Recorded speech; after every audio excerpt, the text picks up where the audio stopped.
council members and participants, we are now live. Thank you. Good morning, everyone. This hearing is called to order.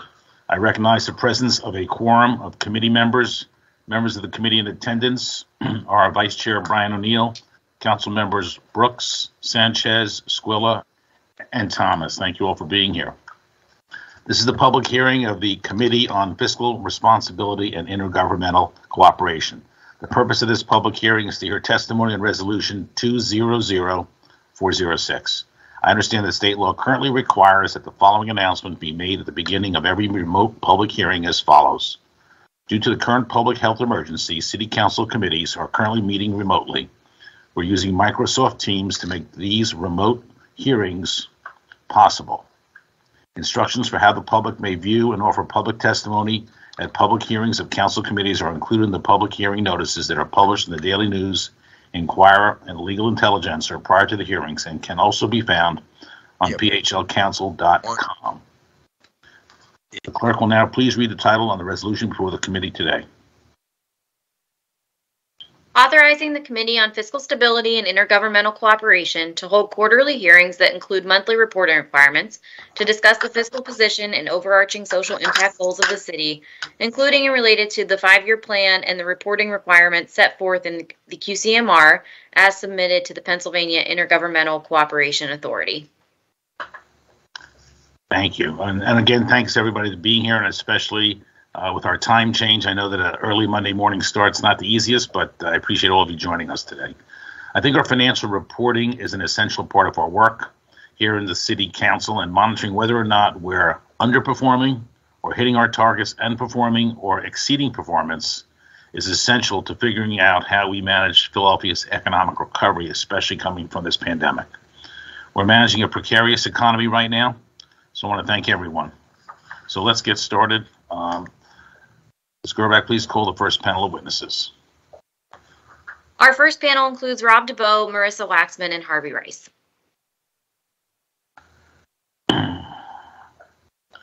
Finance Director Rob DeBoe, good morning. Maybe you'd like to get started. Good morning. Sure. Thanks.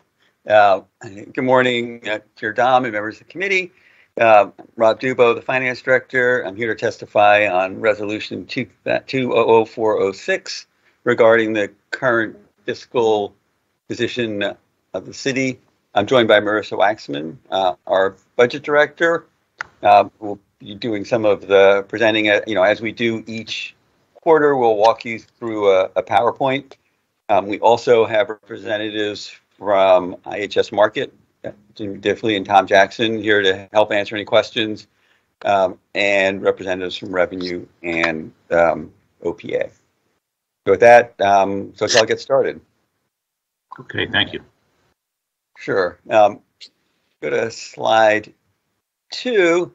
Give a broad overview of what the quarterly report shows in terms of our revenues and expenditures and our projected FY22 fund balance.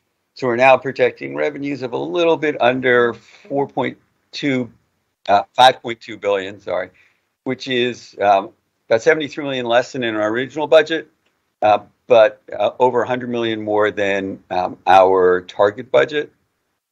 Our expenses are about 5.37 billion, which is more than the original target budget and even a little more than the target budget. Putting all that together, what that means for our fund balance is it's actually higher than the adopted budget by almost 50 million, and it's about $134 million. And as we talked about before, well, 134 million sounds like a lot of money. It's less than 10 days of spending, or about 2.5%, which is well below our internal goal of being at 6 to 8%. Or the Government Finance Office Association best practice, which is about 17%. And the next slide shows that graphically. Now, as you can see, our projected fund balance is a lot lower than it was before the pandemic started, when it was about 439 million. And that was actually above our internal target of between 6 to 8%, but even that was well below the GFOA target. And we have made a conscious decision that because of all the kind of demands on our budget, we can't really get to that GFOA target. But we do think that our internal target kind of meets the trade-off between meeting our ongoing needs and ensuring long-term fiscal stability. As you see in 20, we drew down, sorry, not quite ready. We drew down on that fund balance, and in 22, we're showing another draw, which would take us well below our targets. The next slide gives an overall view of our revenues. As you can see, the second quarter revenues were higher than our target and higher than FY21, but still below where we were in FY20. And if revenues had continued to grow at the pace where they had been going before 20, we would have been much higher than where we are now. We projected at the end of the year will be at about 5.2 billion. That's helped by strong sales, parking, and wage tax collections. Accounts for most of that increase. Look at the next slide. You can see that those stronger tax collections have us over the original target, also over the original target for our local fees and fines, but that's partially offset by being under targets for revenues from other governments. As we go into obligations, I'm going to flip this over to Marissa to walk you through the next slides. Thank you. So in the second quarter, we've spent a shade over $1 billion, and that's in line with our target budget. This is still less than our actuals from last year. As far as our year-end projections, we are on track to spend $5.4 billion, and that's $103 million more than the original budget. This quarter, we've raised it about $24 million. Most of the increase stems from changes we made in the first quarter related to labor costs. In the second quarter, the main changes are pension contributions due to the sales tax. As Rob just mentioned, our sales tax has been coming in strong. Because a portion of that automatically goes to the pension fund, that means our spending for putting money into the pension fund automatically increases. Additionally, there were court-ordered costs at the prisons for COVID tests and other related medical needs. That was part of the fall transfer ordinance approved by City Council. And so that drove the $24 million increase in compared to last quarter's presentation in terms of overall spending for the year. Next, we look at our overtime spending, and this is something that we track and report out fairly regularly. Overall, our spending is about 7% less on overtime year to date compared to this time last year. Overtime for the quarter was a little over $10 million lower than it was in the second quarter of FY20, the last pre-pandemic quarter. And as you know, we've got a lot of different things impact what is happening with our overtime. One has to do with, and we'll go into in a couple of moments, how many workers there are available to do work. And so, how many positions are filled, how many of those filled positions are the people available to work versus out on leave. But also then we have a lot of, changes over the past year or two in terms of what services are we providing. In some areas, we've had, we've got 24/7 operations that have to be staffed even when folks are out sick or caring for family. In other places, we've had operations that have been dramatically curtailed for public health reasons. And so there's been a lot of variation by department and overtime for the past 3 years. Additionally, the cost of overtime, even if the number of hours stayed exactly the same, as we have increases in pay for city employees, the cost of overtime will always go up, even if the amount of hours remains the same.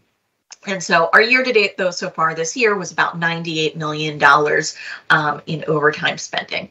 And as I was mentioning, this is really tied in part to our leave usage. Our median leave usage in the second quarter of FY22 was 16.1%, and that is an increase over the prior year, but lower than the leave usage 2 years ago in FY22Q.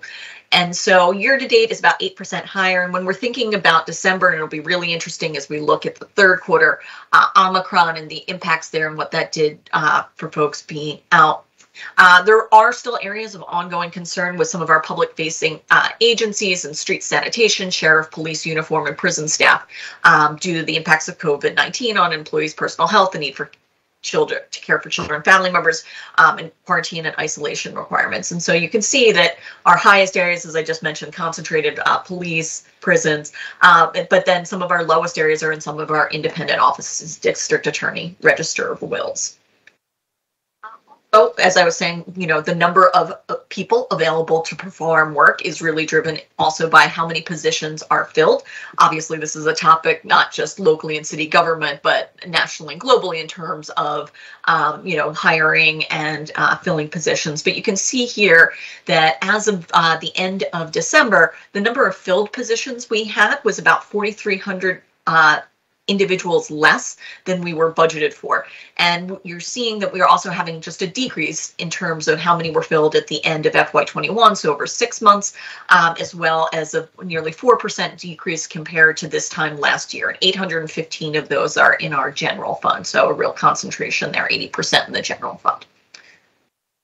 And so from there, obviously how many folks we have available to work can really impact the quality of services delivered. So even despite being lower in the number of filled positions, we are finding that 78 out of 109 performance measures reported in the quarterly city managers report are on track.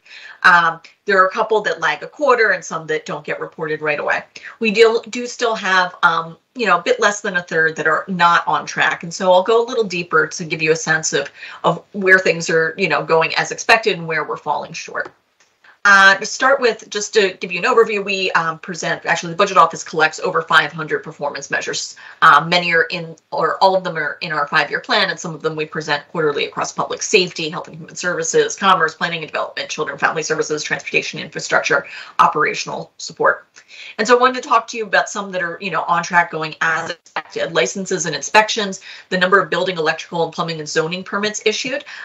They're targeting 53,000 for the year. We're over 25,000 at the end of December and expecting that we will meet that target.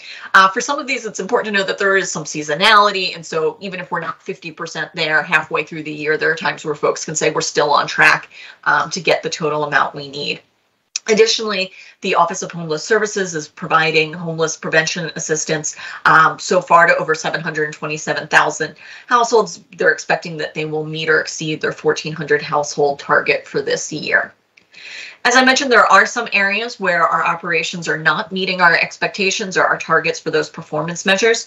In the area of on-time trash collection, we're at 68%, which is a significant improvement over where we were this time last year, but still below where we were pre-pandemic and our new goal of 70%. So still some movement there. The Free Library has seen real variation in participation of their programming. And so for their teen program attendance, they're targeting 38,000 for the year, but so far this year, they've just had about over 5,000 attendees, and that's actually trailing where we were last year. So some, interesting things to check out there.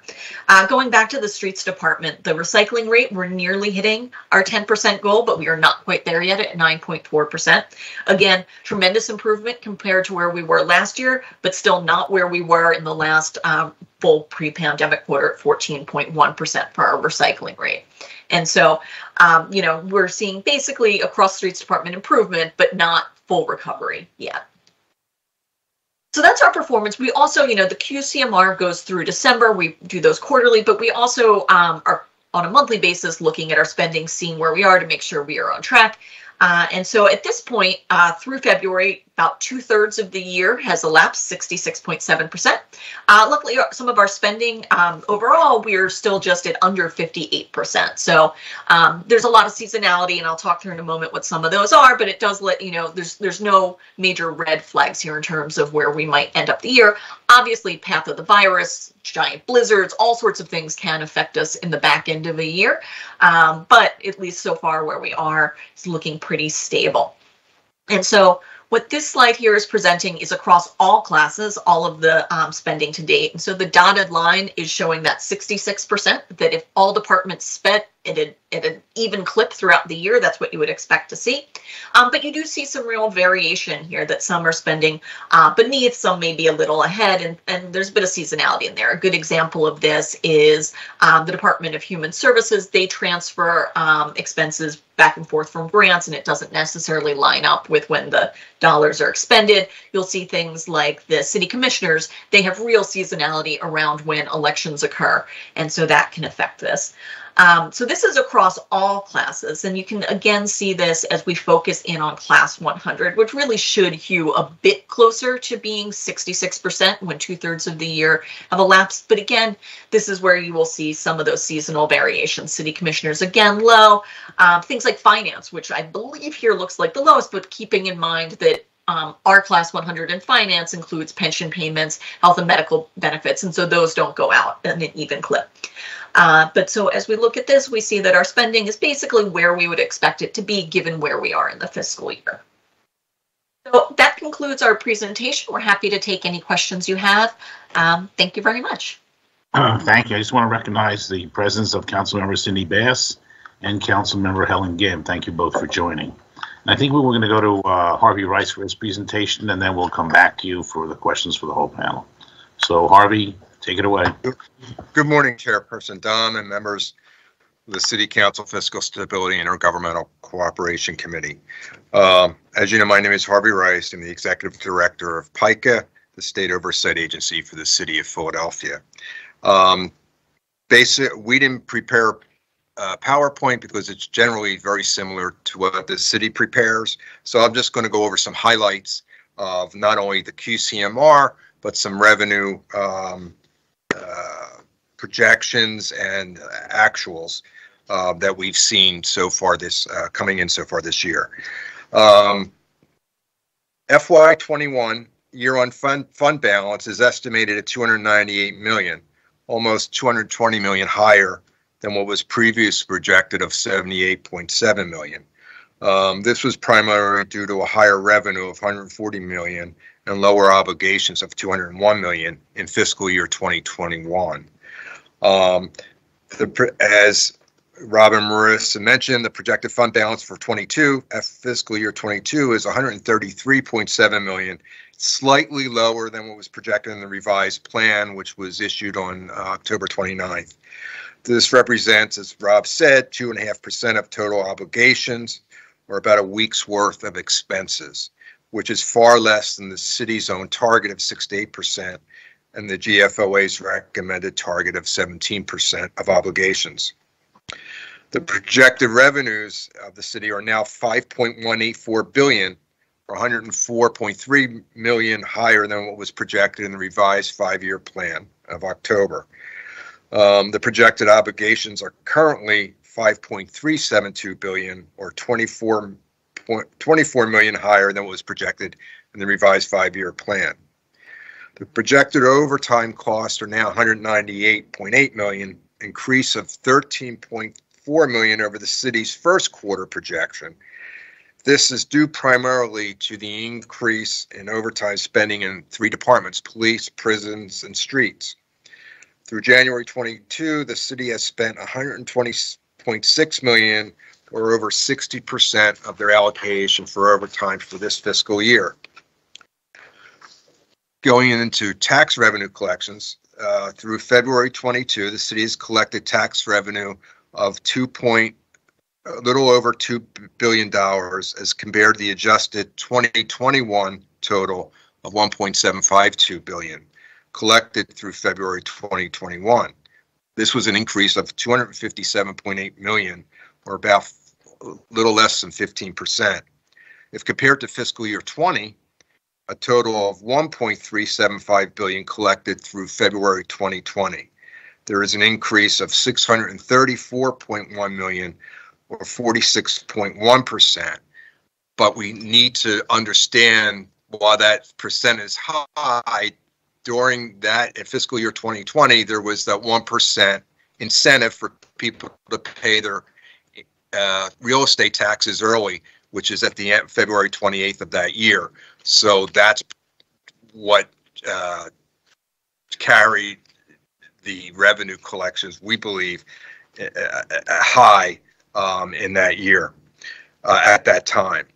Through February 2022, every tax revenue category saw year-to-year date increases over 21. The city portion of wage and earnings and net profits tax increased by $32.3 million or 3.2%. The business income receipts tax increased by $62.2 million or 46.9%. Real estate increased by $7 million or 4.1%. Realty transfer increased by $78.6 million or 36.3%. And city sales tax increased $26.7 million or 19.5%. The year-to-date parking and amusement taxes also increased considerably, driven by strong monthly collections increases. As Marissa just pointed out, through February 2022, the city is obligated over $3.048 billion or 56.7% of their $5.4 billion budget. The city's 12 largest departments accounted for 87% of that total obligations. Thank you for allowing me to testify, and I'm here to answer any questions that you or the committee may have. Thank you, Mr. Rice. And I have a couple of questions, and I also want to recognize Councilmember Kathy Gilmore Richardson, who has joined us. Good morning, and thanks for being here. Let me start off with, I think, Rob, you had that first chart that showed revenues and expenses. It was one of the first charts. I just want to take another look at that, make sure I understand. Maybe can we pull that one up?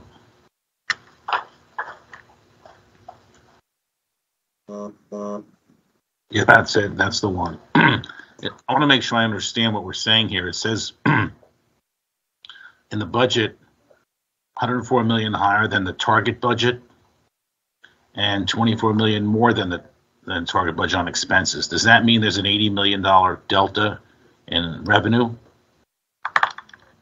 Means that the amount by which revenues were higher than budget is 80 million higher than the amount by which expenses are higher than the target budget. I think that's what you're asking, but yeah.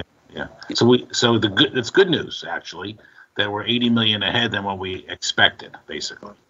In the target budget.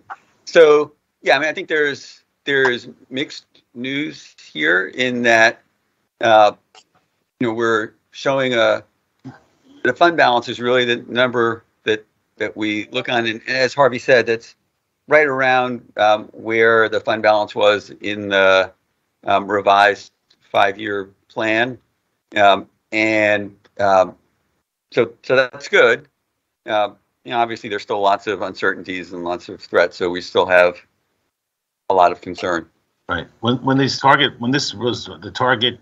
budget was done, that was prior to that spike that occurred the end of December and January, wasn't it? Yes. Yes. Do these numbers reflect what occurred in January and February? So no, these are through December, our collections, and the increase in revenues. A good chunk of that comes from a strong wage tax, which on the one hand, yay, great. But we still are not really putting on our party hats because our concern is that there will still be significant refund requests at the end of the year from commuters. Our sort of sense is we're getting a sense of what employers are choosing to do rather than them try and guess as we go through different variants and closures and open and close. We think a significant number of them are continuing to withhold as if the employees are 100% of the time in Philadelphia. But when they're not, they'll then be entitled to a refund later. And so there's still some uncertainty that the strong collections we're seeing right now will be reduced once folks start filing for refunds later. We'll get, as we get into this tax season, we'll learn a bit more about calendar year 2021. So we'll gain more information over time, but there's still uncertainty with that wage tax that even though it was going gangbusters through December, what that'll actually pan out to be could be different. So is the story here that I think you're trying to share with us is that the revenues are generally okay, the expenses are generally okay, but our big deficiency is fund balance? Well, two things. One, I think there's still, as Marissa's saying, there's still uncertainty around the wage tax because of the refunds, and yes, our fund balance is lower than where it should be. Okay. I have a question on the collection rates, and I know that it's probably for Commissioner Breslin. And I know we dropped a lot of the enforcement mechanisms during the pandemic, but I was wondering what we're doing now to bring that back online, and maybe the commissioner could just comment to all of us. I know you did a really good job on what the collection rates were prior to the pandemic, and then give us some idea what they are today and what we are planning to do to ramp them back up again. Sure. Frank Breslin, Revenue Commissioner. As you said correctly, really during the pandemic, the department focused on recovery and making payment agreements and putting programs together, assistance programs to help businesses and taxpayers during the pandemic. And part of that was curtailing most enforcement efforts. We have since started to resume enforcement. It's been gradual, but we're getting to the point where we're almost to full enforcement, or will be towards the end of this fiscal year. But we're still keeping the support mechanisms there, payment agreements, and making it easy for taxpayers to get into compliance with with everything that was going on, the pandemic, as well as our curtailing of enforcement.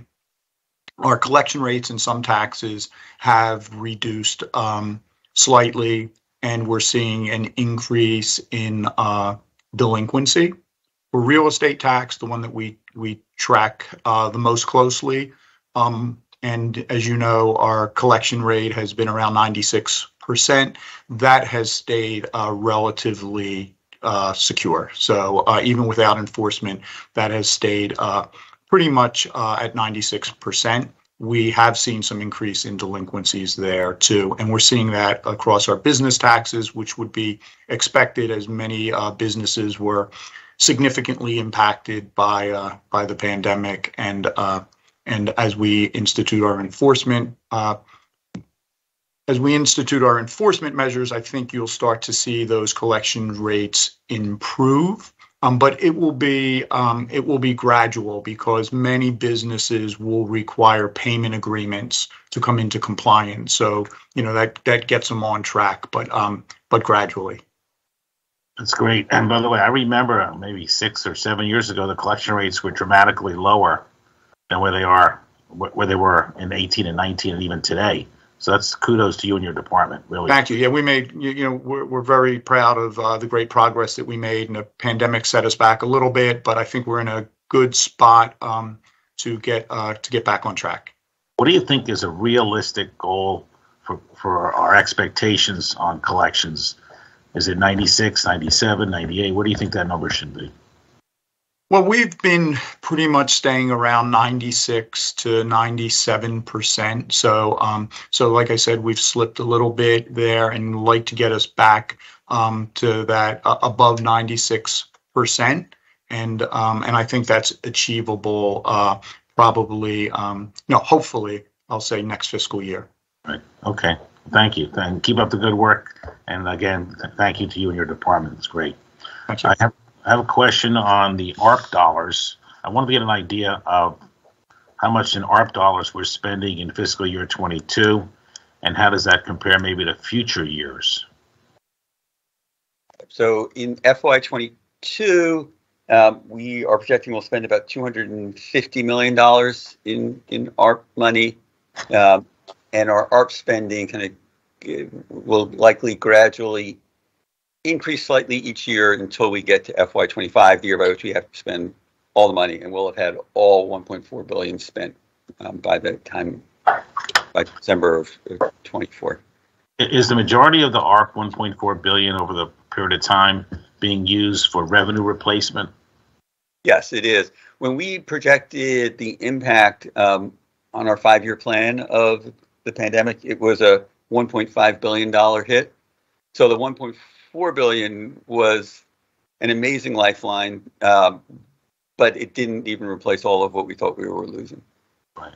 Is there any possibility that we would reconsider and invest the money in what we thought could be productive to expand our base versus just using it for revenue replacement?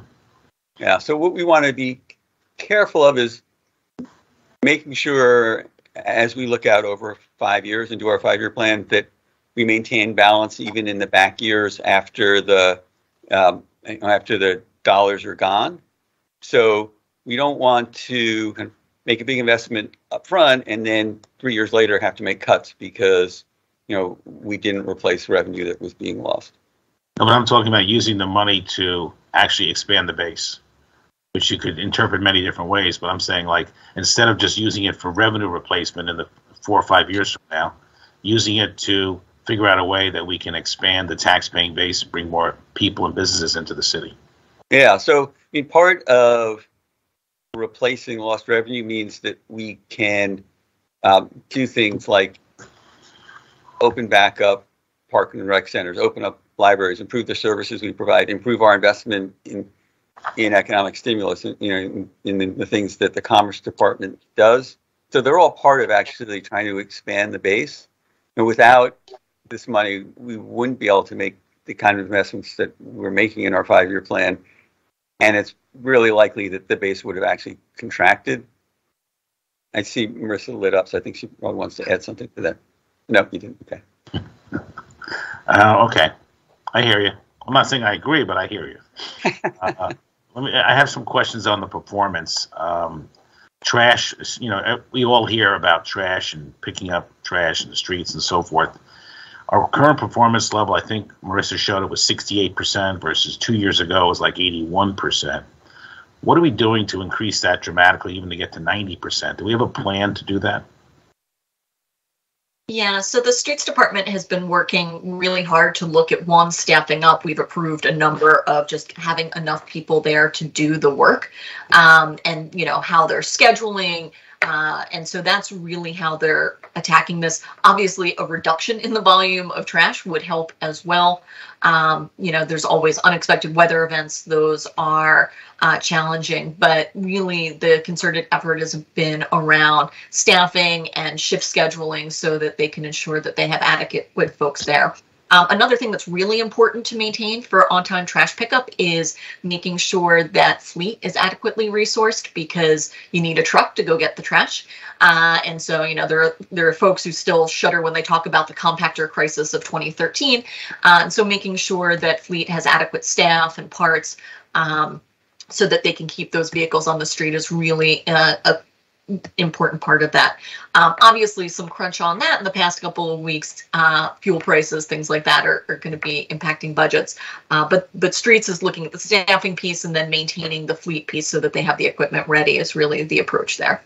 I'm just mentioning it because we all hear that the basic services is what we need to improve on, including public safety is number one. But trash and picking up the trash is right up there. So is schools and other things. But that's really a key component. If we can get that trash pick up to 90%, that would be a big improvement, I believe. So I don't know if they have a plan, but I'd like to see a plan of how they're going to get there if we can get a copy of it. I'm trying to figure out, why are the libraries so underutilized, especially since last year? Like, the drop is dramatic. Why would that be? So I think some of it is shifts back and forth from online programming to in-person programming, changes in school schedules and remote learning, because what I put up there was the teen program. So I think that there's just been not enough consistency for them to build programs. And we can certainly go back to the library, ask for a bit more information. But there's been real, changes in just people's patterns and where they're spending their time. So I'd like to ask the library for a plan on how they plan on going forward programming in the library to Mr. Chairman. Engagement. Yes. Mr. Chairman, point of information. I just wanted to bring up around the libraries. Yes, as the chair of the committee that under which libraries fall. Libraries, as we all know, have been woefully underfunded for a very long time. And during the pandemic, the libraries, for the most part, when we talk about usage, have overall really just been closed. Most of our libraries have been closed, and they have not had the level of staffing and been open on any level to provide any level of consistent opportunities for folks to be able to use them. So I really just wanted to add that. I have no doubt that Ms. Waxman's comments are accurate, but there's also a part 2 to that. Thank you, Councilmember Bass. That's important. Thank you, Mr. Chairman. Thank you.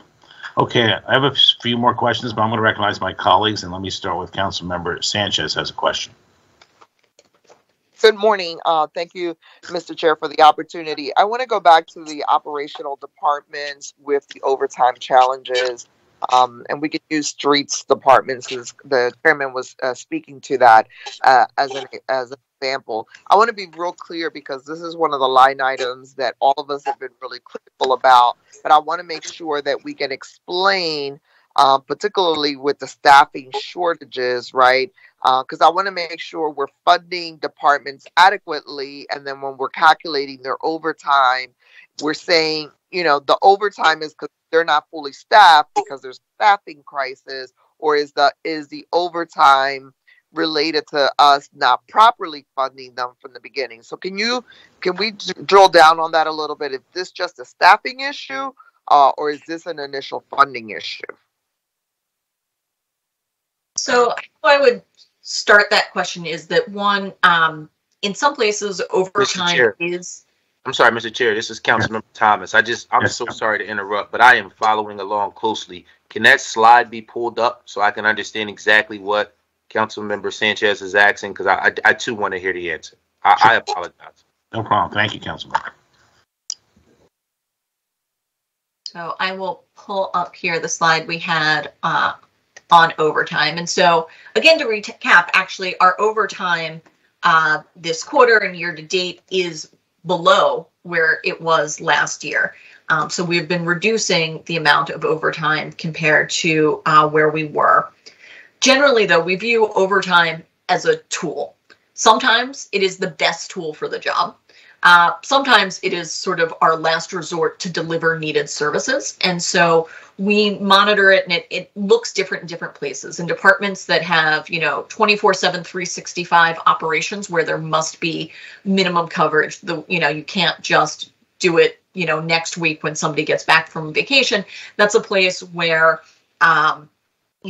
it is core to service delivery. There's other times where we simply look at, if we're trying to provide X amount of service, does it make more sense to hire more people, to contract something out, to, make a technological investment?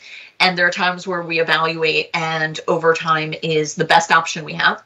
And then also right now where there are periods where we have, have a number of vacancies where we just are simply relying on it to get the job done. And so as the council member was asking, is this an issue where we didn't fund them enough? And then, if we didn't give them enough positions and then they're forced into overtime, that's not great. There's other times where we just budget that in, or they've been budgeted to fill the positions. They have a number of vacancies, but because of timing, like recruitment and how classes go in and how many folks make it through that process, the money is there for the straight time for the new employees. But if the positions aren't filled, we use the budget. So I think it would probably make sense if there are specific departments, we could go back and look. We know, for example, the fire department, in order for them to have zero overtime, they would need to be fully staffed with 3,300 employees. But given how many people can get through the academy, given, the nature, we know that we can't just fund that and boom overnight. And so what we do is we build into their budget as we work towards that staffing, adequate money for the overtime. So it does vary department by department. Some are fully funded for all of their staff and money is not the problem. There's other places where they're not fully funded, but the challenge is getting folks on board. So even if they had the money, they wouldn't be able to do it. If there's specific places where money alone would solve the problem, get people on board, reduce the overtime, those are things we really try and make sure are adequately funded from the jump. So, Marissa, one of the things, particularly with the streets department, under COVID, the sanitation and our trash situation has changed drastically, right? People are incredibly frustrated around the level of dumping. And I know our streets department staff works incredibly hard because I know how they respond or attempt to respond in districts like mine. Because people are doing more home deliveries, all of that, the other stuff, our trash situation has changed. And what I'd like to see, and particularly when we get to the budget discussion, is to make sure that we have adequately shifted and funded the department outside of the staffing challenges that we see across the board? Because we can have the same discussion around L&I, right? Not fully staffed, don't have the overtime, but permits are still high and inspection requirements are still high. But on the trashing stuff, what are the COVID changes related to these departments and how are we responding to them? On every block, there's 10 Amazon deliveries that add to our disposal situation. How are you making sure we're funding for that? Because that's one of the biggest levels of frustration. So what has changed given that this is now kind of the new norm and all of these deliveries are happening? So I will say Streets has been hiring, and they've been approved for bringing folks on, temps when they needed those, bringing on additional laborers to make sure they're staffed, looking at their shifts, looking at a number of different policies. I don't have all of the details, but it is something I'm certainly happy to go back to Streets to get more information because they have been attacking this. Additionally, simply making sure that they're funded in the waste disposal budget. And that also is a real pressure on us as the volume in tons goes up, we pay per ton for trash disposal. And so that's another pressure that needs to be funded unless we can just sort of stop getting stuff. So we're looking at both the operational and the staff and the class 100, but also we spend a significant amount on the waste disposal, and that's purely based on the tonnage. Well, we're going to be looking for that. I know zero-based budgeting, but I think COVID has changed how some departments have had to operate and are going to continue to operate because of changed behavior. And again, notwithstanding staffing crisis across the board, and we'll have that discussion when we talk about the personnel office and what we're doing there, because it is unacceptable that we continue to budget for jobs and then they don't have the capacity to process. But let's speak to, like, for instance, L&I, you spoke about they were online for permitting. The same could be said for L&I as construction has remained high and their ability to get on the ground. What, if anything, are we doing differently right now to help them meet the need, right? One thing, the permitting activity demonstrates the need for more staffing. What are we doing to bridge that gap? So in the FY22 budget, one of the elements there was increasing funding and partnerships with CCP to get more inspectors on so that we could get the staff and also really develop pipelines. So that is helping fill stuff in. And additionally, when I talked about the different ways that we can provide service, and sometimes it's overtime, sometimes it's straight time, sometimes it's technology investment. The investments in Eclipse have been really impactful because they let the folks that, can do something quickly online, get that done. That frees up existing staff for the folks who need a different type of service or, more manual individual care. And so those technology investments, the creating better pipelines so that we have staff, but it really, in this market where real estate and all sort of allied professions has continued to thrive compared to a number of others, attracting staff is going to be a challenge for a number of positions that they have. So we continue to look at the overall market and try and understand what are the different ways that we can do this through staffing, through technology investments, through changing how things work. So that is something L&I's really been looking at so that we can keep up. And there's also, as you know, the changes with the 10-year tax abatement, the implementation of the construction impact tax are changing behaviors in the market and creating sort of spikes in activity as folks were looking to do that towards the end of the year. And so we'll really be looking to see how much of that volume of activity is like a new normal and sustained versus how much was just a time shifting and a spike. And so there's a lot of looking at, what can we expect? Is the second quarter of FY22, is that abnormal or is that a new normal? And that's something that we'll continue to monitor so that operations can adjust to that. Okay. Well, again, we'll look forward to that conversation around the adapting to the new behavior. I know December was crazy for the Department of L&I. I know they did the best they could to meet those abatement deadlines. And Eclipse has been very helpful. But then what is going on the ground is more activity.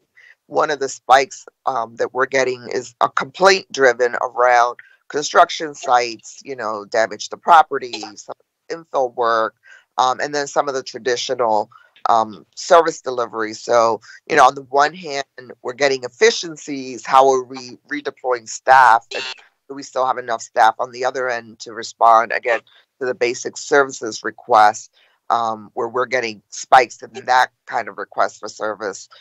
So we'll look forward to that conversation. Thank you, Mr. Chair. Thank you, Councilperson Dom. Can I add? Sure. Just Absolutely. Go back to the streets question that the councilwoman asked. As at the end of the second quarter, which was the end of September of 2021, the staffing level at streets was 98.6%. So that's the staffing level compared to their overtime. But you also have to look at their leave usage, and their leave usage was pretty high. It was almost 20%. That's due to the nature of the work. One, COVID, and the increase of trash pickup, of the tonnage of trash that they had to pick up, causing a larger sick leave in that department. Okay. No, I totally agree. I just think we have a lot more dumping going on. That is, the impacts of that dumping has to be really analyzed around the work we do. And then, that's why I was asking about tonnage, right? Again, we have an incredible increase of tonnage as people stayed home. And so that may become something that we have to budget better for as we move in the future, as we'll have some hybrid working. So I totally agree with you. So that's why I'm asking, because what I don't want to see is us, complain about our department's overtime if we're not giving them the money on the front end for what our new needs are, right? And then managing the overtime based on that. That is one of the most difficult jobs in a department that was hit incredibly through COVID. So I want to have, and I appreciate, Harvey, you putting that in context around, the leave based on COVID, outbreaks that were in the department, but also the increased need on the back end. I just think that we're going to have to spend some time on the streets department, because it's the one that is the most frustrating for people. But there's, a behavioral science to this, right? Dumps. Where do they dump? All of this stuff that we need to fund on the front end. So thank you very much again, Mr. Chair. Thank you, Councilmember Sanchez. A very good point and questions you raised. Really adapting to the new world. So thank you. I'd like to recognize Councilmember Kathy Gilmore Richardson. Good morning, Mr. Chair, and good morning, colleagues, and thank you so very much for this hearing. I just wanted to circle back to a few things I heard during the testimony, and I will start with where Councilmember has left off, because I think this is a really important issue that we really need to have a whole government approach around resolving and preparing for what our new normal will look like, not just with trash collection, but also with our staffing levels. As we know, a number of companies across the world continue to struggle with staffing. And so I wanted to start where, Marissa, where you left off, and you had mentioned, what would help would be a reduction in waste getting into our waste stream. But what I wanted to talk about was how you all are thinking from a city government perspective about a circular economy strategy around waste reduction. Around our materials use, redesigning of materials to be less resource intensive, and then just how we are thinking about a circular economy strategy as a whole and supporting those efforts from a government perspective, because we are not going to magically get a reduction in our waste stream out of nowhere. Particularly to Councilmember Sanchez's point around all of the deliveries during COVID and continuing, mixed with the staffing challenges we have. So how are you all thinking about a true circular economy strategy for the city of Philadelphia, and how are you supporting those efforts externally? I think certainly I would probably really want to bring in my colleagues from sustainability, from commerce, looking at the different ways we are linking sort of all of the work we're doing around sustainability and the environment is with our economic development efforts and seeing how that will work. But obviously, with the plastic bag ban. There are a lot of public sector interventions that have been made and can continue to be made. And so both the sort of attacking it from sort of that root problem of where does the trash come from, as well as do we have a good plan to manage it. And, you saw that our recycling rate is then getting closer to what our target was, just missed that by a bit this past quarter. So I think that all of that is happening together. I don't have a ton of specifics, but would be happy to go back to my colleagues and get more information for you. Sure. Well, I'll definitely be talking about that during the budget process, obviously, but I just wanted to bring that up because we won't magically see a reduction in our waste stream without, targeted interventions, whole government approach to what that reduction could look like for Philadelphia. And that's something that we will have to lead. I mean, even at the US EPA, they are talking about a circular economy strategy from an EPA perspective and helping municipalities with this. And so I think we have to do a better job of thinking about what that reduction looks like on the back end and on the front end, and even around, the building decarbonization conversation. We need to figure out how we can get in front of this with multiple departments and agencies. So that was the first thing. And then secondly, I wanted to talk about the rainy day fund. I heard my colleague, Councilmember Dom, mention the increase in what we have at the end of this year. I guess it was fiscal year, relative to how much we have in our rainy day fund based on what we anticipated. Can you just go back to that slide for me and let me know the amount, and then also what the percentage is and how that compares to the GFAO recommended levels for our rainy day fund? Sure. And that's slide 3. So we're projecting that the end of FY22 will have a fund balance of about $134 million. In the plan that PICA approved, our revised plan, we were showing a fund balance of $133.8 million. So it's basically unchanged from the plan that PICA approved in the fall. Okay.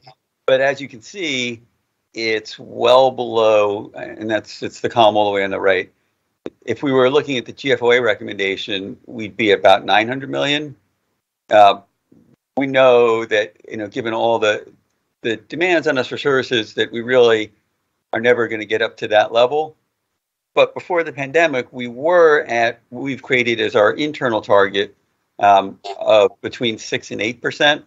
Mm-hmm. So to get to there, we'd need to be somewhere between about 310 million and 415 million. So we need a much larger balance than we have now. Got it. And so to your point, how does that impact or potentially impact our credit rating in the future? Because that'll be important to our ability, just around all the capital projects and just borrowing in general. Right. Good question. So the rating agencies look at a few things when they look at your ratings, but fund balance, one of the most important things. They stress that all the time, that they would like to see a fund balance. And really, they like to see fund balance more in line with the GFOA level. And there are a number of cities that actually get up to that level. So having a low fund balance is something that when they look at us, they'll think, there's a reason that you're the second lowest rated of the top 10 cities. It's because you have a low fund balance. They'll also look at things like pensions, where we're showing some real improvement. They also want to know how flexible your spending is, and what ability you have to do things like change your revenue stream, control your expenditures. They've always given us pretty good marks on that. So it's a number of things, but a low fund balance is definitely something that raises concerns for them. Okay. I just wanted to bring that up, particularly because for FY22, obviously it's the lowest it has been in quite some time. And you all, I think, have done a great job on the pension piece and also with the reduction of expenses through the COVID period. But some of that is more natural than anything else just because of folks having to shelter in place. So I just wanted to call attention to that issue. And lastly, I wanted to talk about the staffing piece overall. Knowing that we have a retirement crisis that we could, potentially see from a city government staffing perspective, not just a specific department, but what are you doing overall from OHR, civil service strategy to ensure that we have adequate pipelines into these jobs, knowing the attrition that we're seeing? Because it's everywhere. It's not just streets and police and fire. And I heard you talk about, if fire was fully staffed, you would have to have a certain amount of employees in order not to have overtime. But that's almost every single department. So what are we doing as an overall staffing readiness plan to ensure that these departments can be fully staffed? We know we have looming retirements. We know how many individuals are in drop. We know we're down a significant number of police officers. So what are we doing to really address that from an overall HR perspective? So I think, as we get closer to the FY23 budget, that is something that we're certainly talking about, thinking about, and we'll have more to share then.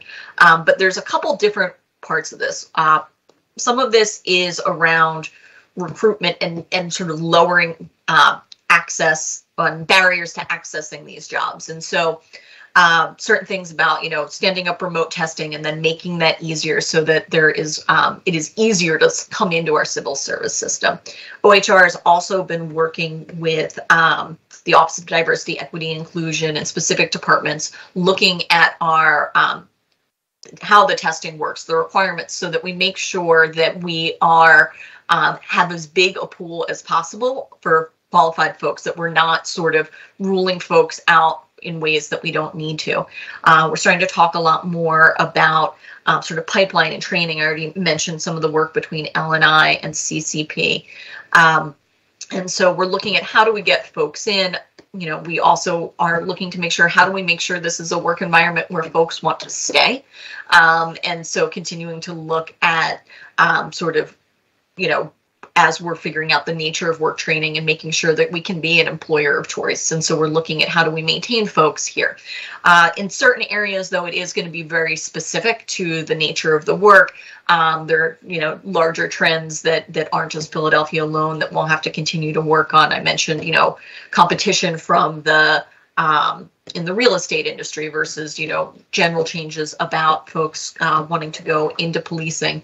And so some of this will have to be looking department by department, but we're looking at a number of ways to make better connections to the folks who want jobs and make sure that it is easier to get in, and making sure that that process really doesn't have as many roadblocks as it once did. Okay, well, thank you for that response, and I'll circle back on that during budget, but I did want to give a shout out to OHR for the partnership they did with the school district last week around the trades helper position and looking at the specs for that position to align it with graduates of CTE programs. And I was on that program last week. So they are doing that work. I'm just talking about an overall strategy from an administration perspective so that we are fully prepared for the needs and to provide quality service, for the citizens of Philadelphia. Thank you very much, Mr. Chair. Thank you, Councilmember Gilmore Richardson, to those questions. And I think there's a point of information from Councilmember Sanchez. Yes, thank you, Mr. Chair. I just wanted to add, as you begin to build that citywide strategy, it'd be very important to go back to OHR and look at how people are being disqualified for some of these jobs. There is a trend, and I'll use the fire department as an example, where I got a lot of complaints about the drop-off between people passing the test, their scoring, and going through the process. So I would say to you, looking at how we disqualify people, to your point around access and barriers to access to the jobs, is a huge one. Having them do a historical context, I think, will be illuminating about why we don't have the pipeline of employees in all of the departments. Thank you, Mr. Chair. Thank you, Councilmember. Can we just go back for a minute to that slide on the fund balance?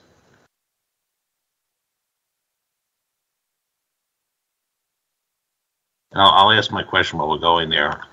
compared to other cities, we have fixed assets, whether it's PGW or real estate.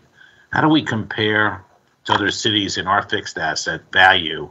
And of course, maybe we could also see a comparison of our fixed assets less the liabilities that are leaned against those assets, what the net value is. How do we compare to other cities in fixed asset value? I have to get back to you on that. I think, though, that we are probably relatively high. I think we probably have a little more extensive infrastructure than a lot of other cities. I think that's also something that you see in terms of the trade-off we have to make every year between investments in our infrastructure and our fixed costs. Because we have such a wide array of assets, we have a higher amount of infrastructure costs than other places would have. Does the company that values the fund balance take that into account, that while we may not have the cash reserves, we have positive balances on our fixed assets? So they would look at it in two ways. I think that they would look at that as a positive, but also look at it as something that increases our fixed costs and unavoidable costs. So it would probably go both ways.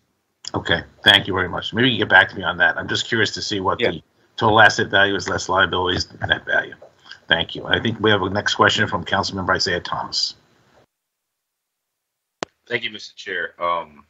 Just a couple clarifying questions. And some of this I might have missed, so I do apologize. I know we're talking about streets right now. I'm wondering, outside of the streets department, and I know it's, fire is always on the list, where else did we see a significant amount of spending in overtime?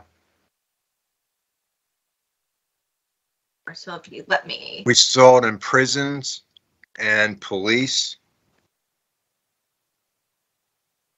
Now, were there any other areas, or were they the main ones that ate up the bulk of the overtime? Well, he said. Oh. Go ahead, Marissa. Oh, I would say in terms of dollars, those are going to be our largest departments in terms of overtime. Will be police, fire, prisons, and sanitation. Those will have the largest in terms of dollars. If you look at, even though it's small dollars, and this goes to, I think, Marissa's point earlier on, where records had a significant increase in overtime, but that's a good thing because they were so far behind in processing deeds and realty transfer, that the realty transfer tax was lagging behind, so that as part of their implementation to bring that back up and get that backload filled, they part of that was they had employees work overtime. So there's a positive aspect of overtime because, as I mentioned in my statement, that realty transfer tax is coming in very high, and part of that is because they're that department is getting through that backlog. Are there any other examples of that where we've found that producing either more manpower or, let's say, more dollars in technology has put us in a position where we've generated more revenue? We talk about the illegal dumping in the city. Multiple people have talked about it. Has there been any idea around investing in, let's say, cameras? I know in being the chair of the streets department and talking to the streets commissioner, the more cameras we get up, the more people we can catch for illegal dumping. Since it's such a big issue, that's a possible way to generate revenue. Have we explored any other areas where we can say if we spend more money either on technology or manpower, it could generate us more revenue? Yeah, I think there are a lot of our revenue generating agencies, particularly those technology investments that either one, make complying the easiest thing to do. So if you look at Eclipse or you look at the new PRISM system being implemented in the Department of Revenue, what those are designed to do is make compliance, paying what you're supposed to, when you're supposed to upfront, easier, which then means more dollars in our city pockets, generally earlier. How much do you think we've saved from that particular example you just provided around prisons? Like, do we have numbers on this stuff where it's telling us how much we've saved in different areas based on like even in our L&I department, which is something that, you know, I would love to hear more about as it relates to how we can invest in technology and different means to be able to help, you know, maybe cost a little bit on the front end, but generate more revenue for the city on the back end. Yeah, I can certainly get back to you with some examples, and we even have another really good one from the Department of Revenue. A couple of years back, we invested in a data warehouse, and we structured that contract that basically the vendor would get paid a share of our increase in revenues, and that we tracked that very carefully. And so that technology investment not only paid for the upfront investment in the data warehouse, but also generated increased revenues above and beyond that. And so I will be happy to get back to you with some areas where we've been able to make those investments to increase revenue collections. Thank you. I just, you know, I'm listening to everything that's happening, and I'm thinking, you know, as constituents view our budget and look at the areas of spending, and similar to what our chair said, you know, we're not necessarily producing the desired outcomes as it relates to those services. So, you know, if I'm a constituent and I found out our 4 biggest areas of spending are where they are, and I think about some of the issues that we have as a municipality, one would question if they're getting the best bang for their buck. So I think it's important that we continue to do a deep dive into what it is that we're doing and how we're spending money, and try our best to be as efficient as possible as government. Thank you, Mr. Chair. Thank you, Councilmember Thomas. Good question. Thank you. And now Councilmember Kendra Brooks. Thank you so much, Council Member.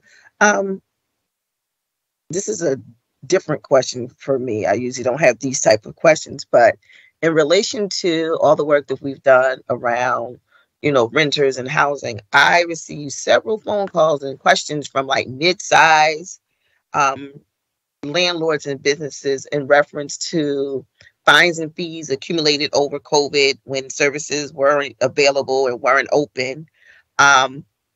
And I was just wondering, what are you mentioned payment plans as a way to, you know, we want this revenue, we want it to come in, but in order for us to reach the, what was the number, 92 or 90%, 97% collections expectations, what is being put in place for those mid-size landlords or property owners to make sure they're able to meet that repayment plan? Because once someone called and said they owed the city $8 million. You know, I think in my world, that's a lot of money. And I'm pretty sure in anyone's world, and it wasn't the actual fee. These were accumulated fines over time, some of which was during COVID. So I was wondering, what are we doing to make sure that we're able to recoup the money, but also making sure that the assessment of those fines are fair to those businesses? Because so much slack I get is like, we put so much hardships on businesses, but the reality is this is something that we can remedy and be fair with. So what does that look like? Is there a system to track that or to assist folks that are navigating this currently? Yeah, I'm going to ask Commissioner Breslin to talk about, you know, what kind of programs we have in the Revenue Department to help businesses through this period, and what kind of programs we do to help make sure that they're able to pay. Thank you. So, Council Member, primarily what we're seeing is taxes impacted by COVID, where businesses, you know, had disruption to their income and fell behind on taxes, and we've put payment agreements together to assist them. We've reduced or eliminated in some cases the requirement for a down payment.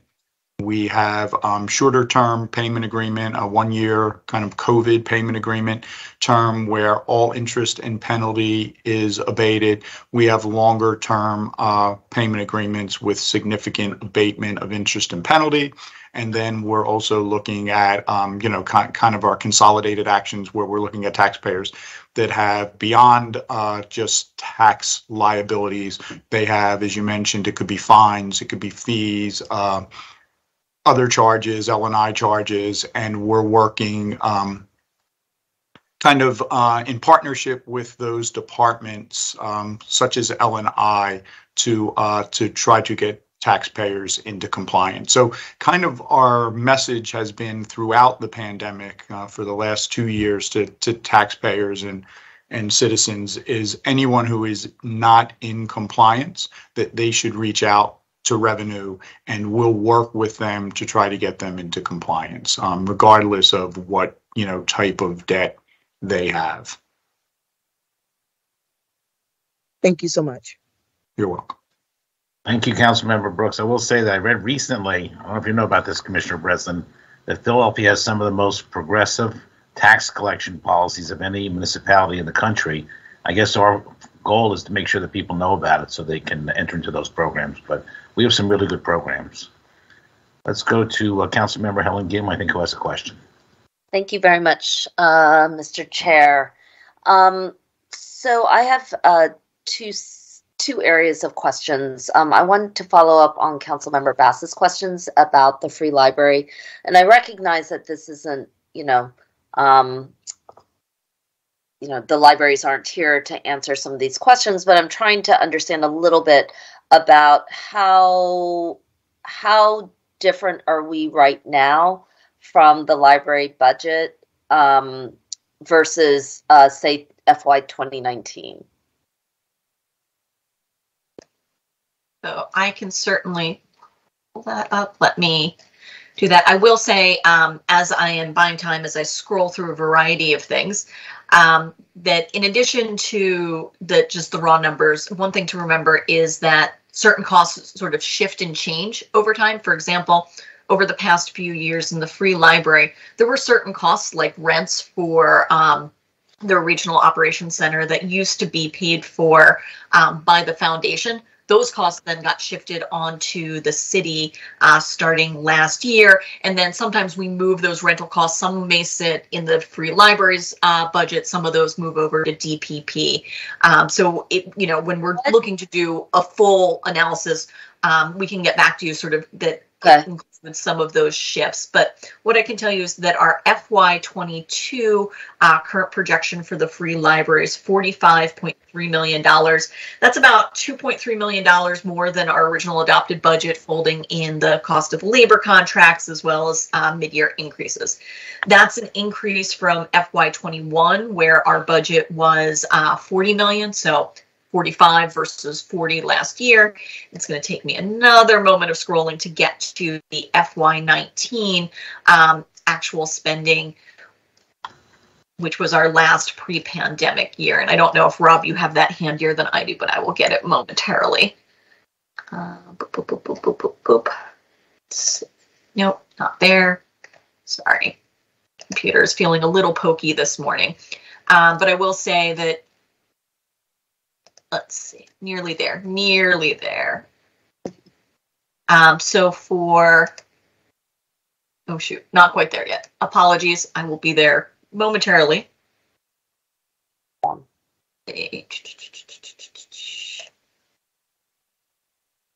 So as I was saying, 22 is 45 million, 21 was 40 million, and as I get to FY19, that number was 42 million. So actually this year we are going to be about $3 million more than our actuals in FY19. So we are above where we are. Obviously, though, changes in labor cost, things like that do impact what that gets us, but we are above our funding from where we were in 19. So in 2019, which was our last pre-pandemic year, and this year, one of the things that I'm sure I share with many of my colleagues is the concern that as we head into the spring and into the summer, especially, given the fact that we've had so many difficulties with our public schools, one of the areas that we've been looking at is that the school district calls out almost 1,000 substitutes a day, or has a need for 1,000 substitutes a day, which is 30,000 children who do not have their regular teacher in front of them on any given day. And many of them have not had a regular teacher in front of them for a number of months. So it's a very, very serious issue. And we really need to recognize also that there are only 5 or 6 staff librarians in our Philadelphia public schools, maybe less than 20 actual functioning libraries that are working in our public schools. And we've got a library system where not a single branch is open on the weekends. In 2019, we made a commitment that we would be on a full 5-day a week with the intent of going to 6 days a week. And that had a certain kind of set of projected costs. Right now, the $45 million budget for FY 23, is that right? Or 22? 45 is FY 22. We'll be coming out with the FY 23 at the end of this month. So FY 22 at 45 million keeps us to where less than 50% of our libraries are open 5 days a week. Now, I recognize that may not entirely be due to the budget. It may, in fact, be to the 88 staffing vacancies that we have in there. But, you know, budgeting is an aspect of this. And so, you know, our interest is to get our library where we are open towards the 6 days a week. And do you have an estimate on how much that would cost? That's something I can check on. I do not have off the top of my head. It's something that obviously, as we're working on the FY 23 budget, looking at, you know, what it takes to be open different numbers of days. Okay. For clarity, I thought that the FY 19 budget had a 5-day a week with a projection of 6 days a week, which would have been FY 20, the old FY 20, maybe not the actual FY 20 or the revised FY 20. So that would be, my understanding is that it should have been baked into our calculations. So if you could get back to us on that, I think that would be helpful. You know, additionally, I think, you know, we have to look at opening the library on at least one, if not both weekend days. For me personally, we're going to have to look at what that takes. I don't think it has to be 7 days a week. You know, it could still be at 6 days a week. And maybe one of the days closes during the week. But we're going to have to figure out how to get our libraries open on weekends. So it seems unsustainable the way it currently is. And then I think this question, thank you so much, Marissa. So I really appreciate all your work and your thoroughness. My second question is for Rob Dubois, just to put this on the record. Obviously, there has been a lot of back and forth with the Philadelphia Parking Authority. And one of the things that we wanted to get some clarification on was to figure out in FY, well, I guess this year, right? So it would be FY 22 and FY 21. I'm not sure if it was FY 21, but FY 22, they delivered $0 to the school district. And then they there's a threshold limit for the city. Can we find out if the parking authority ever met its financial obligation to the city of Philadelphia in both FY 22 and I guess FY 21? I guess FY 22 is not done for them yet. Is that right? Because correct. They're still it's still in the March middle of that. For FY 21, I'd have to look at the files, but I think they came in underneath the cap. The cap's around 41 million, and I think they were more like in the 20s, but I need to confirm that. Okay.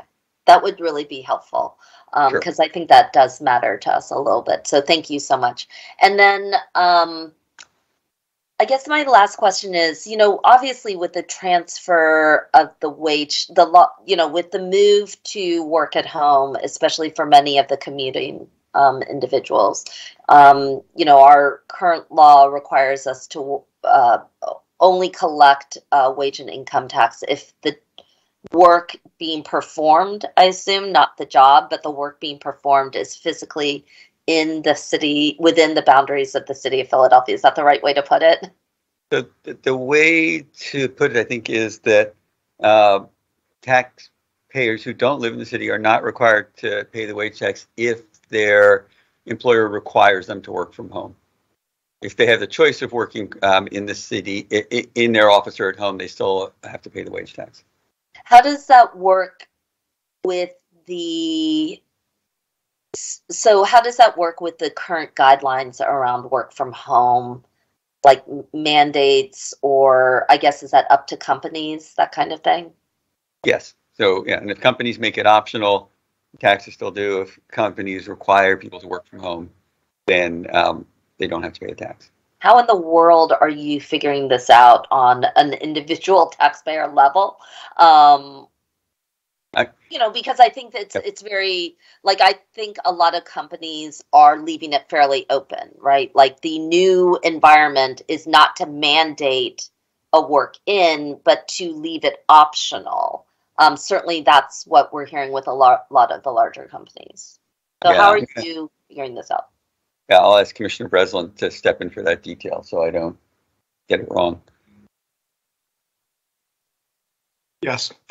So it's correct that the wage tax, the non-resident is subject to wage tax if they are working in the city or working outside of Philadelphia as required by their employer. So, and this comes down to policy by the employer.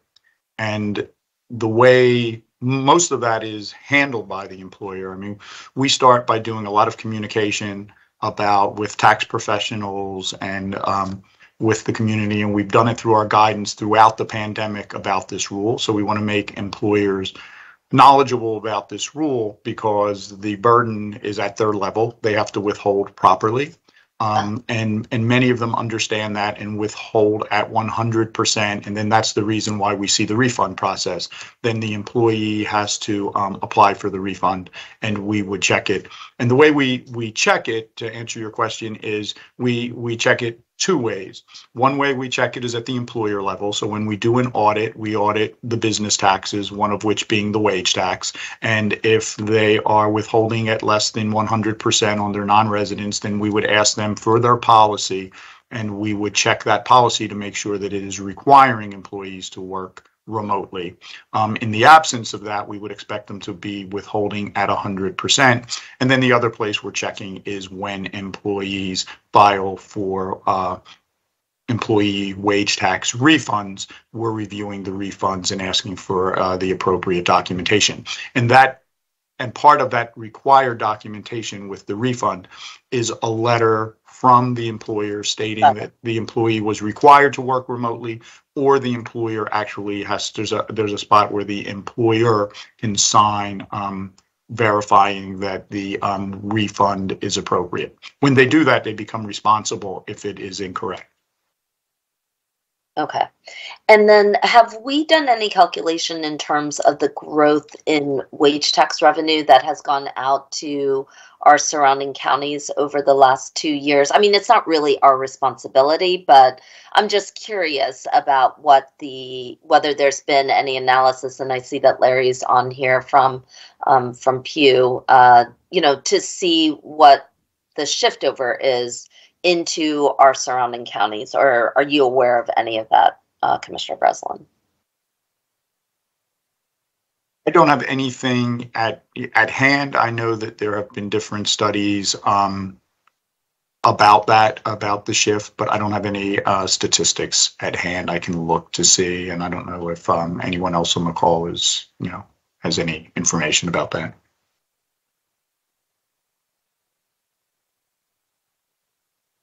Okay, I mean, I think it's a point of interest. I do think that there's been, I would assume that given the massive shift in our, budget and wage and income tax revenue, that there has been a significant increase because obviously those individuals now pay the wage and income tax in surrounding counties. So those surrounding counties' budgets, I assume, have seen some amount of increase. I'm not clear how much, but it would be interesting, to see regionally who are the biggest,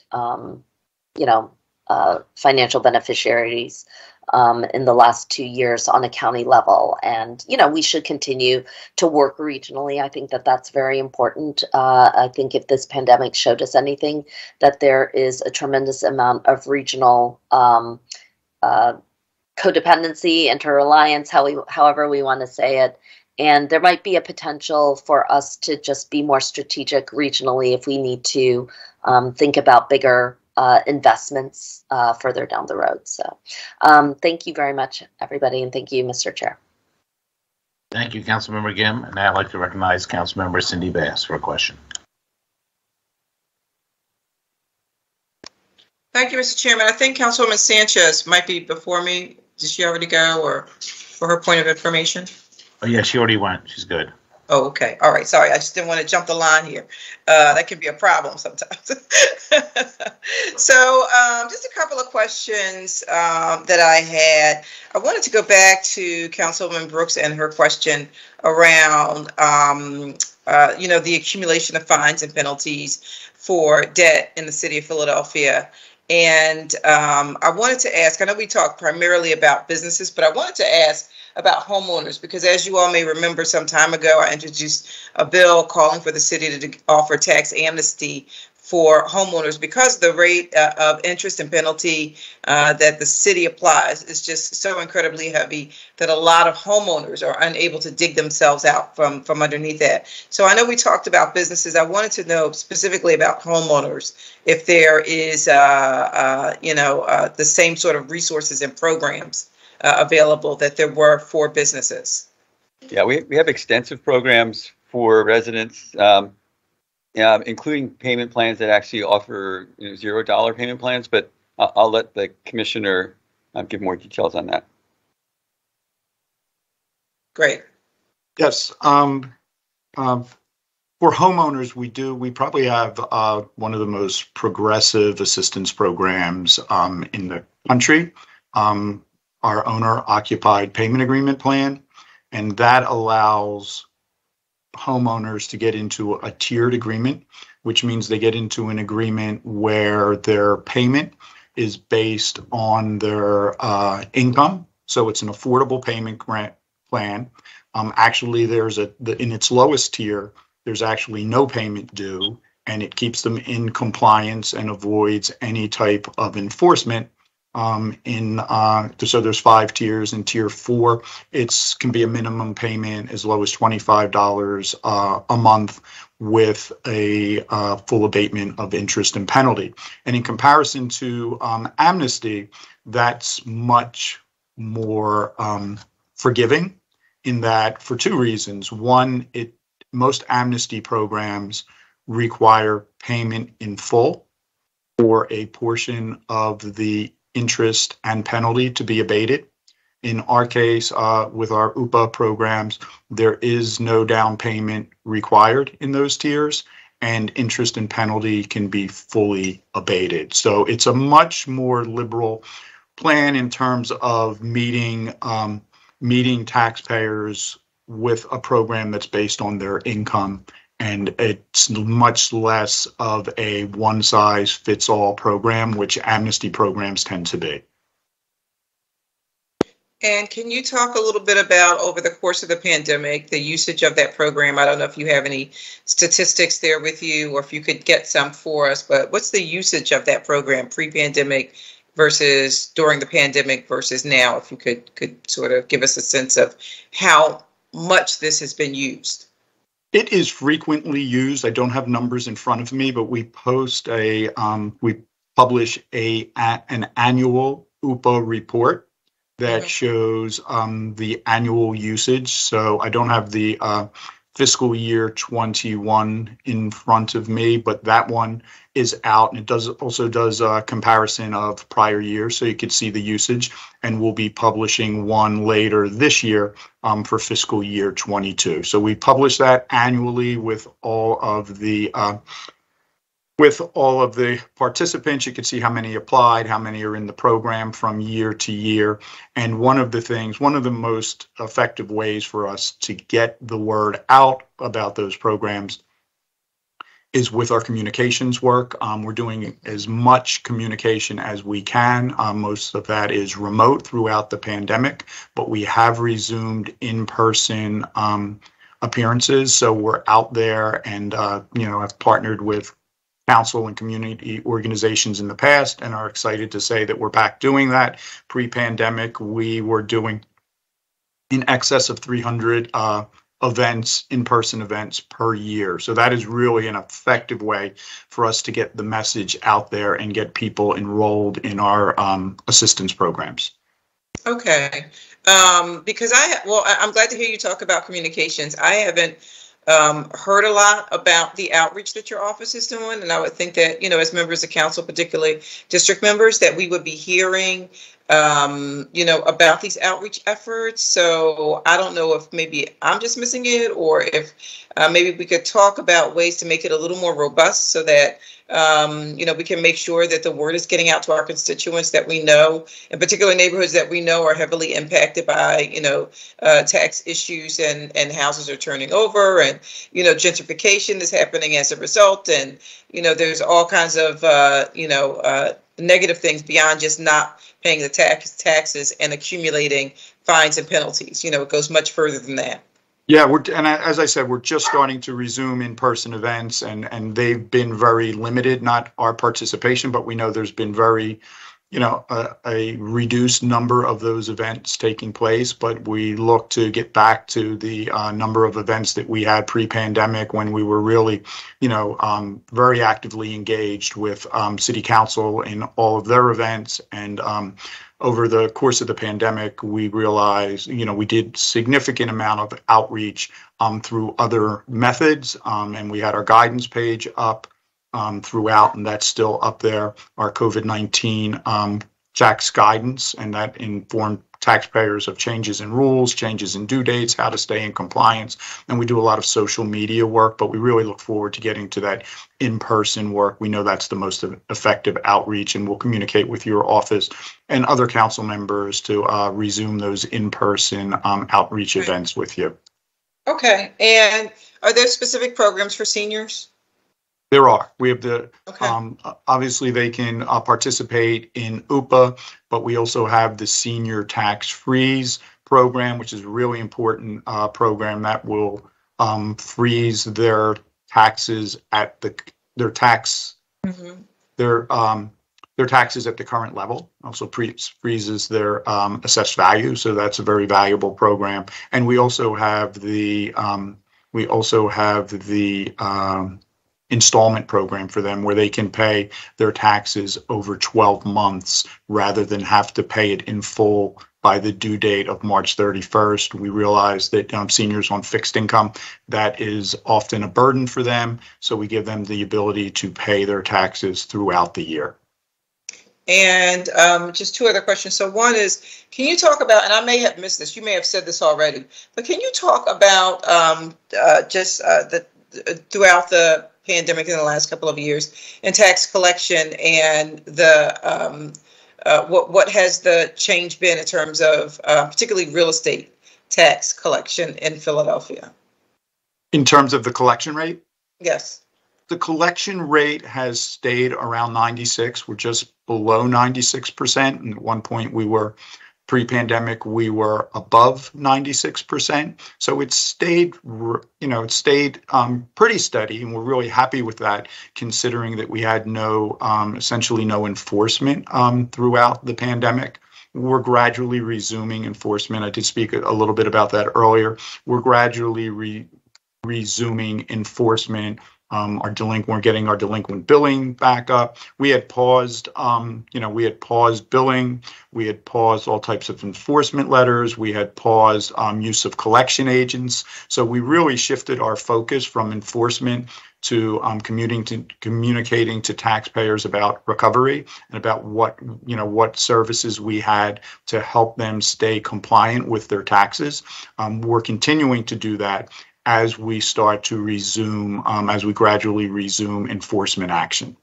And as Councilman Dom had said earlier, we do have some of the most progressive programs, nationally. And and throughout the pandemic, not all jurisdictions paused enforcement. Many stayed business as usual.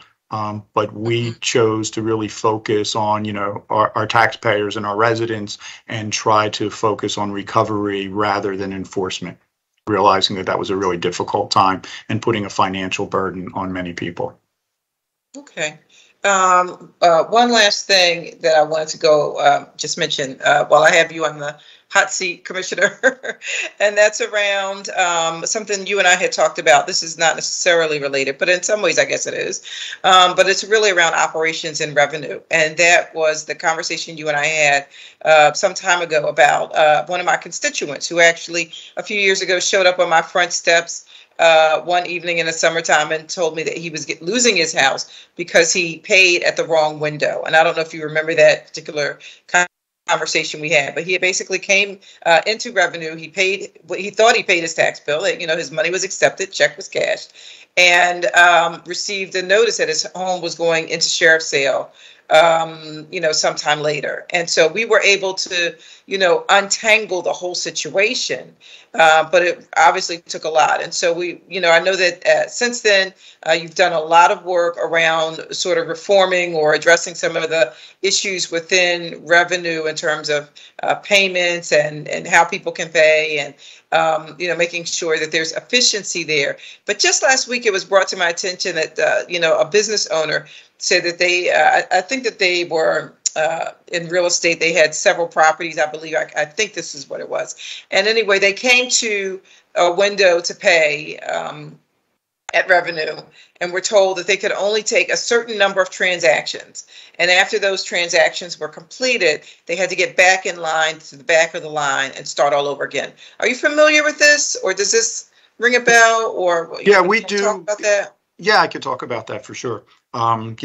We do have a process where there's a limited number of transactions that the cashier can process while a customer waits. And the reason we do that, pre-pandemic, I'm sure there have been times, if you've been through MSB, you can see that, at tax due dates, the line can get really long.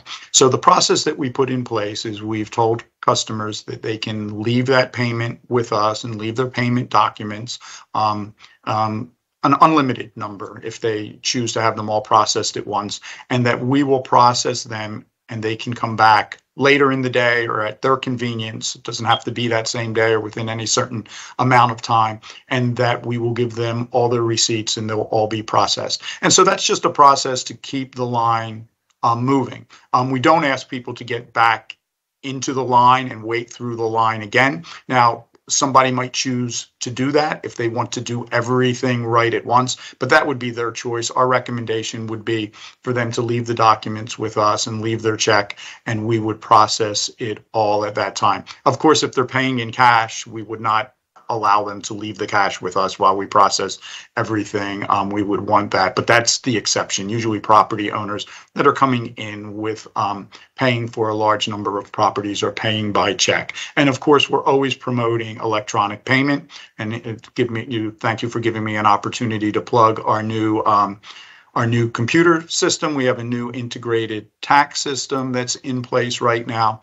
It's a 2-phase implementation, so real estate tax is not in that yet. It will be in October, and we look to see lots of improvements next tax season for real estate taxes when that is all in our new system with a new portal that makes it really easy, much easier to do business electronically with us. Our business taxes are in that system this year. So our business income and receipts tax, our wage tax, our net profits tax. So we think that is going to make it much easier for taxpayers to do business with us remotely.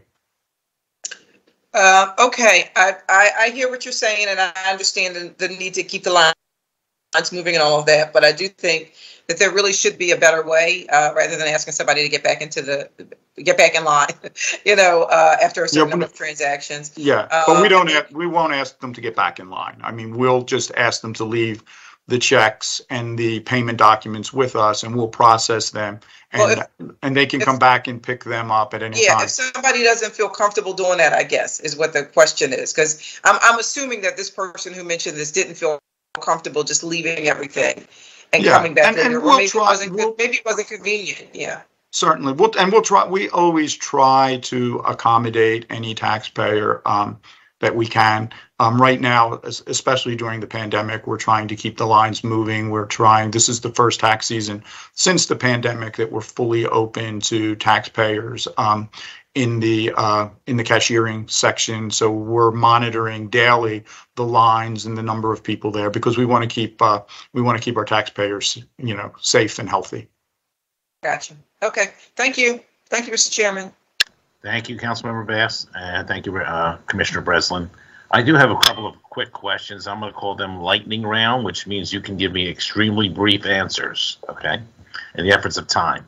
Overall, I guess there's a question for the administration. Who manages the improvements to the operations that some of my colleagues and myself have talked about, and who's pushing each department to try to become more efficient, maybe with new technology, new systems, new processes, and things that can hopefully reduce services cost and improve the efficiency of the department?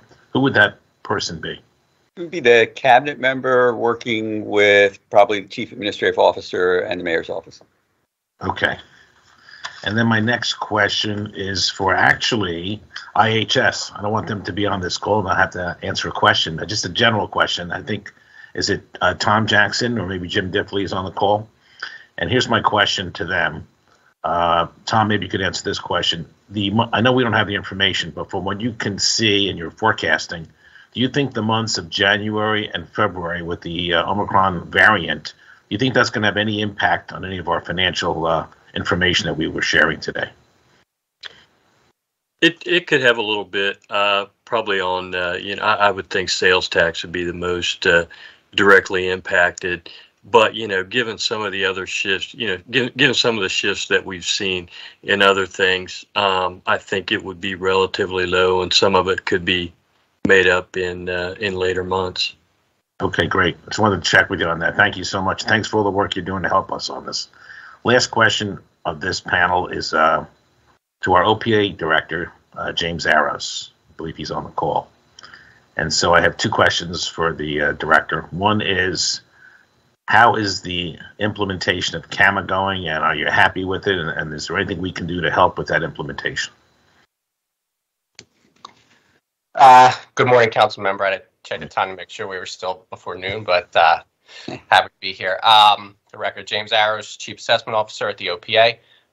So CAMA implementation has gone well. We are through phase 1 of the implementation, and there are 2 additional phases that are currently being worked on. Those are newer and additional functionality for field mobile collection, for instance, and other elements that we did not previously have before. So it's not hindering us from doing what we do, but it's added stuff that kind of comes with the system that we can use into the future. I would say the implementation went fairly well under any circumstance, but with the pandemic and considering we had to halt training very early as the city sort of shut down and shifted to remote, and then pick that up as quickly as we could, I would say I certainly would think it went better than I could have ever expected with those circumstances that we've had to deal with as we went live with the system, began to go live back in February of 2020. So there were some bumps like any implementation of any new kind of technology that you're going to have, and then throw the pandemic in there and switching to remote work. But all things considered, I think we've handled that fairly well, and the system is working well for us to this point. Okay, great. And one last question. I'm not sure you can answer it, but I'll ask you anyway. Any trends that you're seeing in our real estate valuations that I'm sure you'll be reporting to the administration on over the next week or two that might be coming forward that you can share today? Wouldn't want to talk in specifics until we finalize numbers and deliver them to the mayor and later to council. But in generalities, there's plenty of information out there on how some of the sectors of real estate have changed over the last couple of years. And we haven't done a reassessment in a couple of years, obviously. And the last reassessment that we did used data that was current as of 2018 as far as sales. So I would just say to folks, no matter whether you're a high-rise office building owner or you own a single-family row home in Southwest Philly, if you have access and knowledge of any of the changes that have happened over the last 3 years, we're going to be trying to pick those up as best we can, and that we're going to be capturing a couple years worth of changes in the market, not just 1 year, because of the fact that we haven't done any reassessments since tax year 2020. Okay, thank you. Keep up the great work. Thank you very much. So I'd like to ask, if possible, the finance team, at least Rob and Marissa, to hang on for our next panel. But I want to thank our finance director, Rob DeBoe, our budget director, Marissa Waxman, PICA executive director, Harvey Rice, and Tom and Jim from HIS, and Commissioner Breslin and OPA director, James Aros, for their testimony today, for answering the questions. Thank you all very much. And we're going to go into the next panel. So Ms. Gerbeck, please call the next panel of witnesses. Our second panel is Larry Eichel from the Pew Charitable Trust. Okay, Mr. Eichel, as soon as you're ready, please proceed with your testimony. Right, we're getting the deck up. Okay. Thanks very much for having me. I welcome this opportunity to talk about our work. I'm Larry Eichel, Senior Advisor to the Philadelphia Research Initiative at the Pew Charitable Trust. In partnership with the William Penn Foundation, we at Pew have embarked on a project taking an in-depth look at the city's fiscal and economic future as it emerges from the pandemic. We think the next few years are pivotal for Philadelphia as it seeks to recover, to adjust to new realities, and to work toward more equitable growth. And we hope to inform the decisions that you and others will have to make, and to engage the public as well. As part of that project, we've released several reports about Philadelphia's economy, two of which I want to highlight here today. Both are based on research that we commissioned from eConsult Solutions. In our research thus far, we've used jobs, the number of jobs, the type of jobs, who has those jobs, and in what sectors of the economy those jobs are located, as the key metric to judge the city's economic health. In the first report, we looked at the pandemic's economic impact. In terms of job, COVID-19 has hit Philadelphia hard, with the city substantially underperforming the nation. As you can see in this graphic, national unemployment was down 2.6% as of this past September, and Philadelphia's employment was down about 7.6%, a gap of 5 percentage points. Now, numbers through the end of the year show the city doing a little better, but the gap remains. The job losses have hit some groups harder than others. In this graphic, where you see the orange line above the blue bar, that group has suffered disproportionate job loss. Black workers, women, and people without college degrees. Another way to look at the data is to group the sectors of the economy into higher, middle, and lower wage groups. Do that, and you see that the lost jobs were overwhelmingly in the lower wage category, a category that includes sectors such as retail and leisure and hospitality, both of which have large numbers of Black and Hispanic workers. We also examined 5 key trends that emerged from the pandemic that will influence what comes next. One, of course, is remote work. eConsult estimates that 3 years from now, we may see 14 to 27% more work being done remotely than pre-pandemic, which has profound implications for many aspects of the city's economy and finances. Another trend is the change in the workforce, in the terms of the jobs that people will and won't take, the wages they demand, and the fact that fewer Philadelphians are seeking work. And you see the other trends on the screen as well. In our second report, we focused on the future by developing 4 scenarios for how the city's economy might develop through 2025. These scenarios are not meant to be predictions, and we don't assign probabilities to any of them. Rather, they are informed estimates of plausible outcomes, and they illustrate the importance of the public and private sector decisions that are being made now and will be made in the future, including those about the level and structure of taxation, public investments, city services, business expansion or downsizing, the need for office space, and remote work policies. These will affect the lives and livelihoods of thousands of Philadelphians and commuters. To start constructing the scenarios, eConsult examined the city's economic performance since March 2020 and determined that the key future unknowns fall into two categories. One is in-person activity, which is on the vertical axis in the graphic.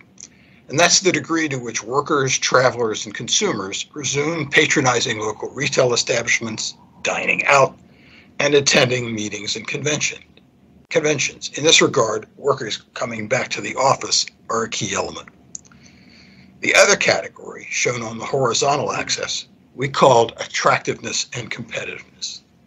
The city's ability to support the expansion and importation of existing businesses and the formation of new ones through business attraction, research and development grants, real estate investment and development, and the quality of life issues that impact population growth and retention. We started with a scenario tied to the economic forecast that was the basis of the city's current 5-year plan, which by these standards assumes high attractiveness, competitiveness, but low in-person activity. We called that uneven gains, a continuation of the economy we had before the pandemic.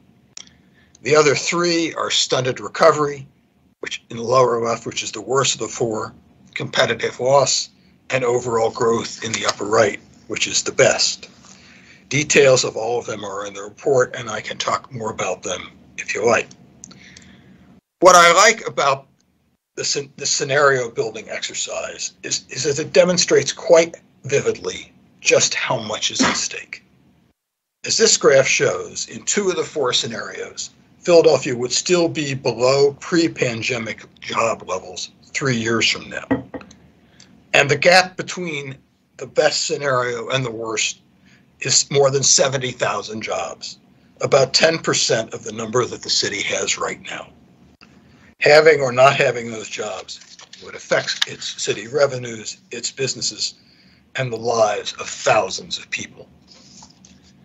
Recently, we also released a brief on the state's uniformity clause in the state constitution and how it prevents the city from various options, including graduating wage tax rates by income or imposing a higher property tax rate on $50 million office buildings than on $50,000 homes.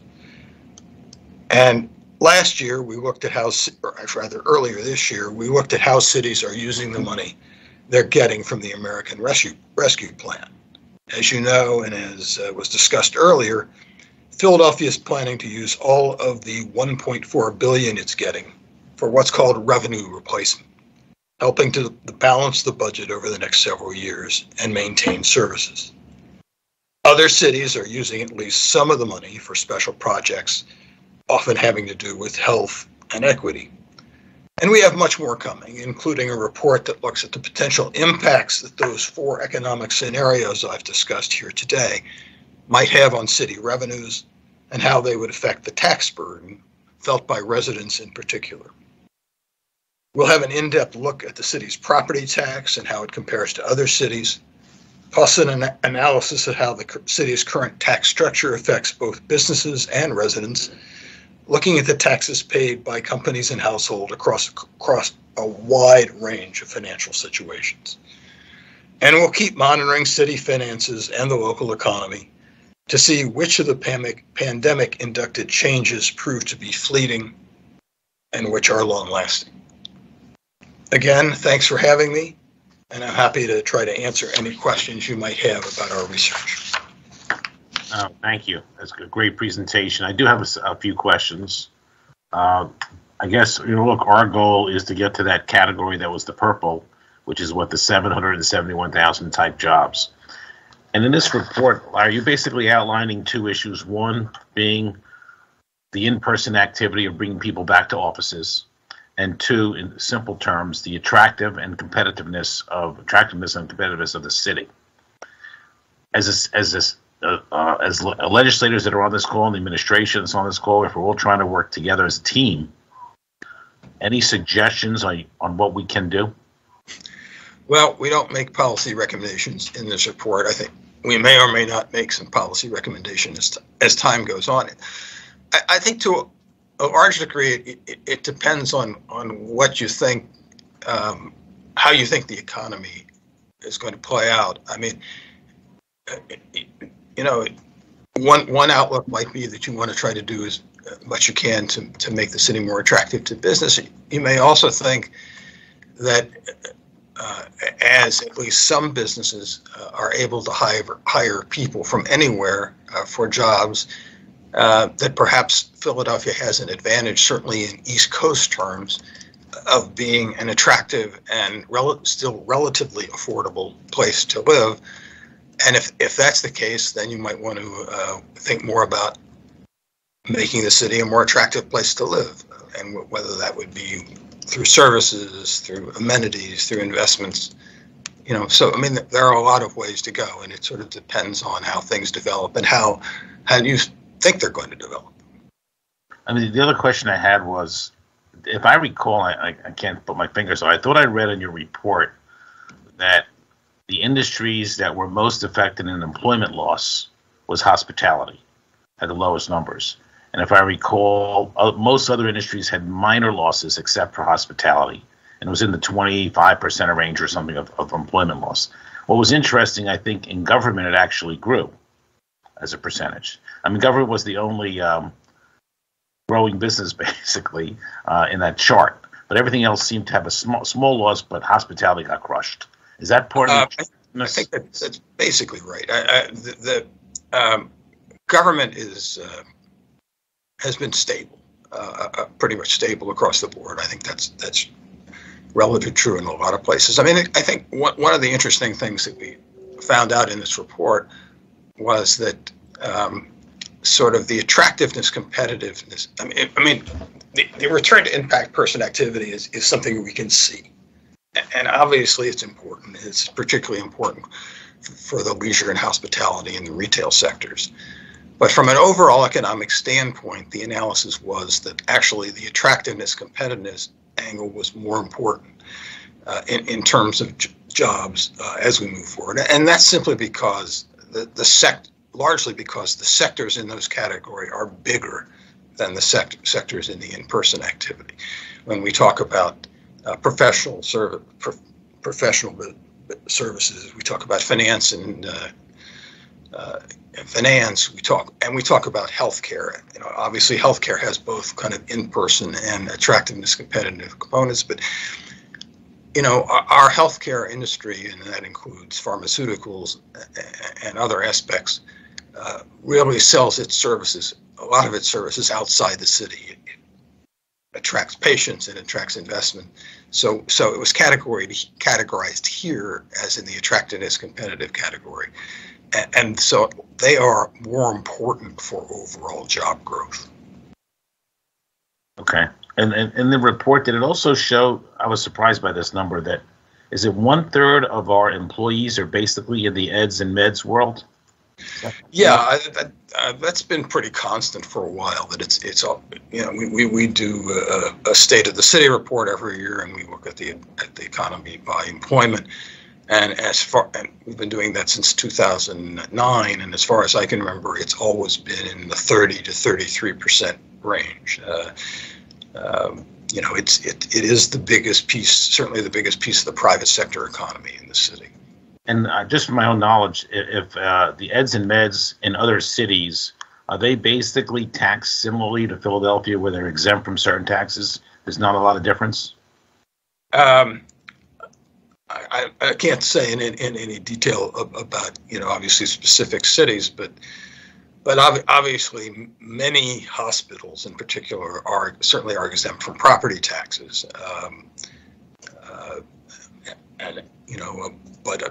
But a lot of cities don't have, most cities, in fact, don't have wage taxes. So the local institution, people who work at the local institutions pay that. That would not be the case in other cities. Okay.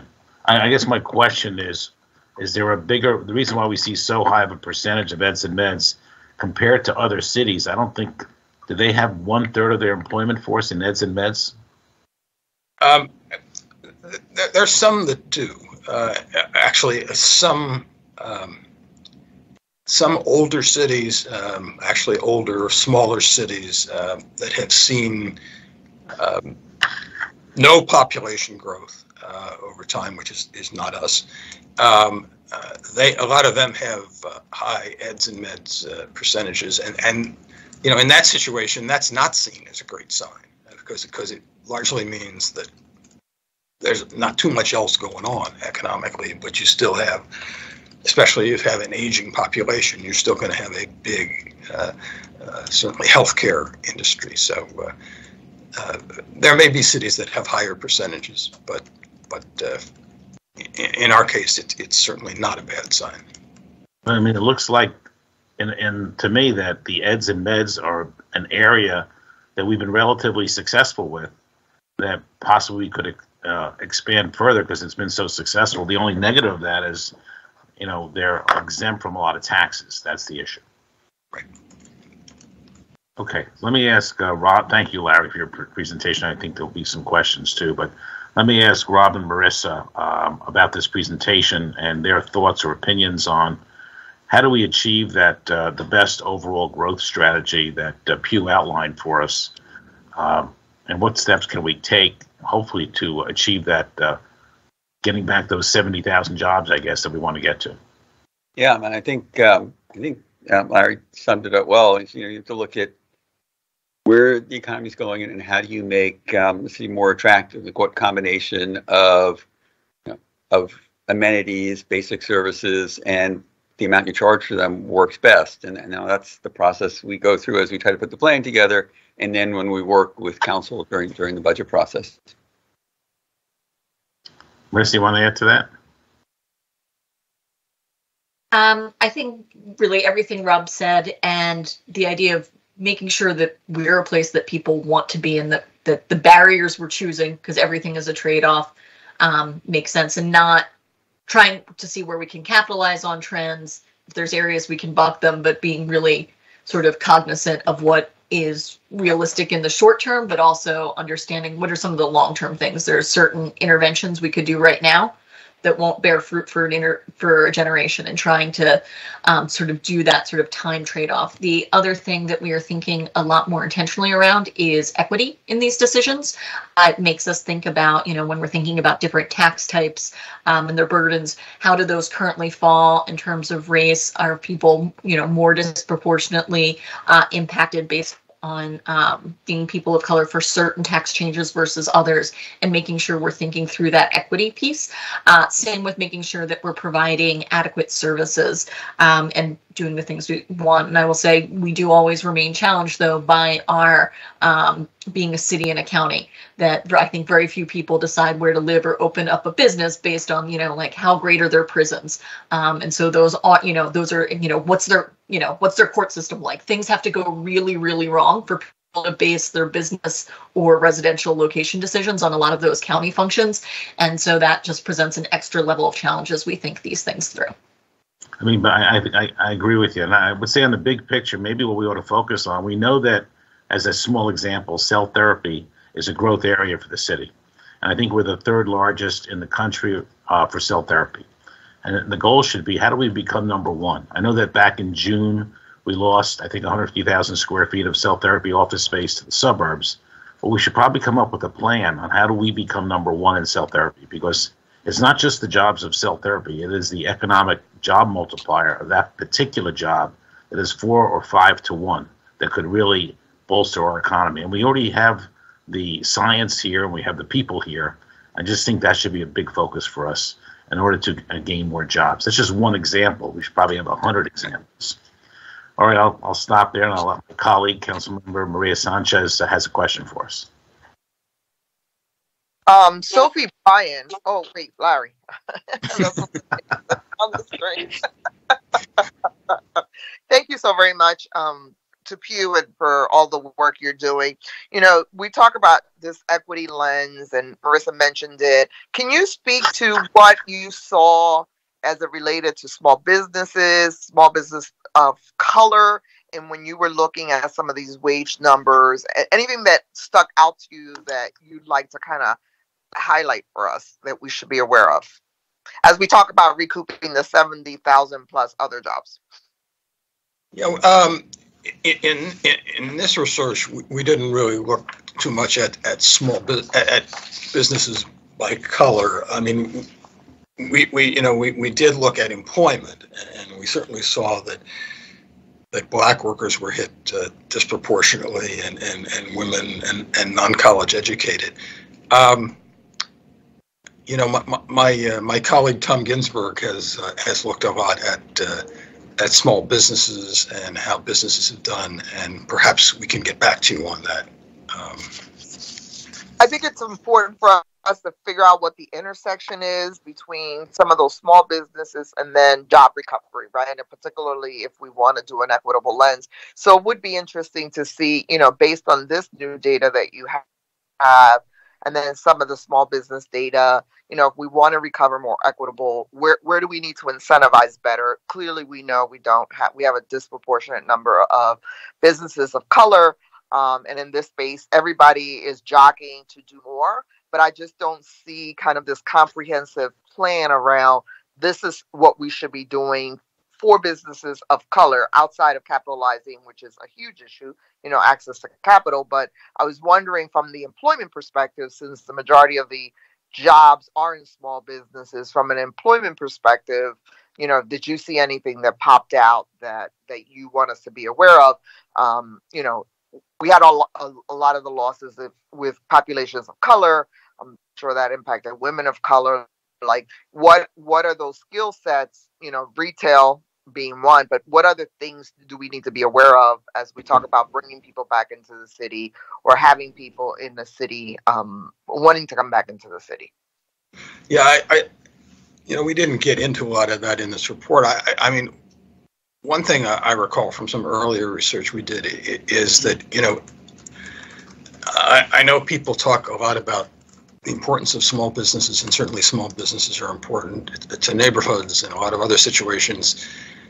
But my memory is that one of the things that stands out about Philadelphia's economy is that there's actually a very large proportion of the jobs that are not, in fact, not in small businesses, that they are with larger employers.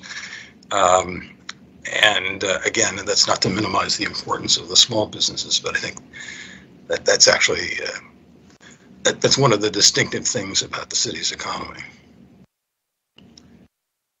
Thank you, Larry. Thank you, Mr. Chair. Thank you, Councilmember Sanchez. There is, Larry, on page 6 of the report, I don't know if the Councilmember Sanchez was referring to this. It showed equity implications, and it talks about, I guess, in the overall growth strategy, everyone does pretty well. But in the worst strategy, it said it looks like white people and people with bachelor's degrees do the best. Then it says all groups do poorly under stunted recovery, in which the job total falls 4.6%, with Hispanics and Asians faring the worst. Yeah, I mean, part of the reason why I didn't include that in our presentation was that it kind of, there was kind of the outliers in each scenario the variability isn't very big in it. As you say, in the best scenarios, everybody does well, but pretty constantly, people with college degrees do better across the board. There were a couple not weird, but interesting variations in that. In the worst scenario, as I recall, the Black workers did less poorly than some other groups. And that was because Black workers are well represented in government, which doesn't fluctuate in those scenarios, and in healthcare, which doesn't go down as much in the poorer scenarios, and it does again. It's relatively stable. So, but we don't. In projecting that, we didn't see any great changes in the equity formula for the economy in any event. Okay, thank you. I will say this is a great report. I want to thank you and you, Larry, and I think we should put together between council and administration some sort of a plan of how we achieve that, the best analysis, which is the overall growth strategy. Like, what do we have to do? Almost like a business plan. What do we have to do to achieve the overall growth strategy in the city and put together those tactics and objectives to get there? So I'll throw that out there as a challenge, and happy to work on it myself, but I just want to put it out there. I think we should really focus on that. Are there any other questions from any of my colleagues for Larry Eichel or Pugh? Okay. Seeing none. Larry, thank you again, and thank you to Pugh for your presentation. Also want to thank everyone for being here today and for your insight. We appreciate your testimony today and look forward to working with you in the future. I don't believe there's any public witnesses here today. No, seeing none. So thank you again. This concludes the hearings on Resolution 200406, and the hearing is adjourned. And thank you again for the great information. Thanks so much. Have a good day. Thank you.